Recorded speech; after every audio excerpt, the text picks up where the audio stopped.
Hi అండి. ఈరోజు మీకు బేసన్ లడ్డు చేసి చూపిస్తానండి. ఓన్లీ శనగపిండి పంచదారతో మంచి టేస్టీగా సింపుల్గా ఎలా చేసుకోవాలో మీకు చేసి చూపిస్తాను. పిల్లలు అయితే భలే ఇష్టంగా తింటారండి. మనం బయట తొక్కుడు లడ్డు అంటారు కదా, అది ఎలా ఉంటుందో అదే టేస్ట్తో ఉంటుంది. నేనైతే ఎలా చేశానో సింపుల్గా మీకు చూపిస్తాను. ఒక బౌల్ తీసుకున్నాను.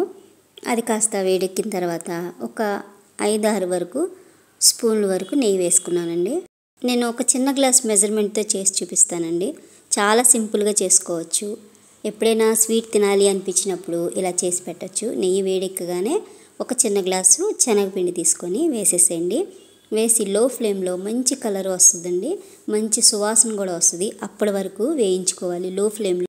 మనకి పిండి వేగేంత వరకేనండి ప్రాసెస్ అంతాను. ఈ నేతిలో అయితే మనం ఎంత చక్కగా వేయించుకుంటామో మనకి లడ్డు కూడా అంత టేస్ట్ ఉంటుందన్నమాట. మధ్య మధ్యలో నెయ్యి కూడా వేసుకోవచ్చు కావాలంటే. చూడండి, నెయ్యి కాస్త వదులుతుంది కదా, నేను మధ్య మధ్యలో ఒక్కొక్క స్పూన్ నెయ్యి వేసుకుంటా ఉన్నాను. మొత్తానికి ఒక 6-7 స్పూన్ల వరకు నెయ్యి పట్టిందండి. అంటే హాఫ్ గ్లాస్ నెయ్యి అయితే పడుతుంది.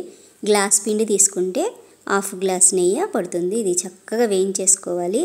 దీనికోసం ఒక చిన్న గ్లాసు షుగర్ని అయితే రెడీ చేసుకోండి. నేను పిండి మంచి కలర్ వచ్చే వరకు వేయించుకొని పిండిని ఒక ప్లేట్లోకి తీసి పక్కన పెట్టేశానండి. అదే కళాయిలో ఈ పంచదార వేసేసి ఒక 1/2 గ్లాస్ వాటర్ వేసి దీన్ని బాయిల్ అవనిచ్చాను. అంటే మనకి పంచదార కరిగితే సరిపోతుంది. దాంట్లో ఒక 2 ఇలాచీ వేసి మనం వేయించి పెట్టుకున్న శనగపిండిని ఇందులో వేసేసేయండి. చూడండి, ఇది కాస్త పల్స్గా ఉంది కదా, ఇంకొంచెం కుక్ అవ్వాలంటే ఇంకొక 1/2 గ్లాస్ వాటర్ కూడా వేసుకోవచ్చు, ఏం పర్వాలేదు. చక్కగా దగ్గరికి కుక్ అయ్యే వరకు ఇలాగా కుక్ చేసుకోండి. ఇప్పుడు మనం లో ఫ్లేమ్ హైలో పెట్టుకుంటా మనం దగ్గరే ఉన్నాం అనుకోండి, ముద్దలు కట్టకుండా అడుగు పట్టకుండా నీట్గా వచ్చేస్తుంది. చూడండి, ఈ విధంగా మనకు వచ్చే వరకు మనం కుక్ చేసుకోవాలి.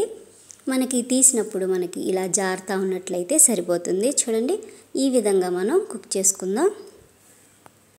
ఇంకా టేస్ట్ కావాలంటే ఇందులో కాస్త పచ్చకర్పూరం, ఇంకొంచెం నెయ్యి కూడా వేసుకొని నేను పొయ్యి కట్టేశానండి. ఈ లెవెల్లో పొయ్యి కట్టేశాను. ఒక గంట సేపు వరకు వదిలేశానండి.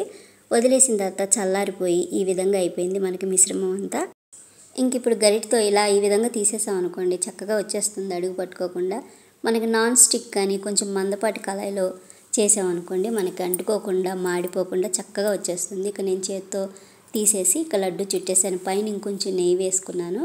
ఇక దీన్ని పొడి పొడిగా మెత్తగా చేసేసి చక్కగా సాఫ్ట్గా టేస్టీగా భలే వచ్చినాయండి లడ్డూలు అయితే. నేను ఇంకొంచెం నెయ్యి వేసి జీడిపప్పు కూడా వేయించి దోరగా వేయించి పక్కన పెట్టుకున్నానండి. ఇక దీన్ని లడ్డు చుట్టేసాను ఈ విధంగా.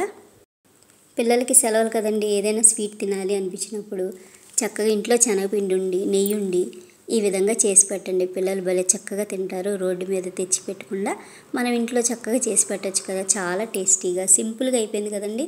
నేను ఇక దీని మీద వేయించి పెట్టిన జీడిపప్పుని ఇలా పెట్టేసి ఇలా సర్వ్ చేశాను. చాలా సింపుల్గా అయిపోయినాయి కదండి.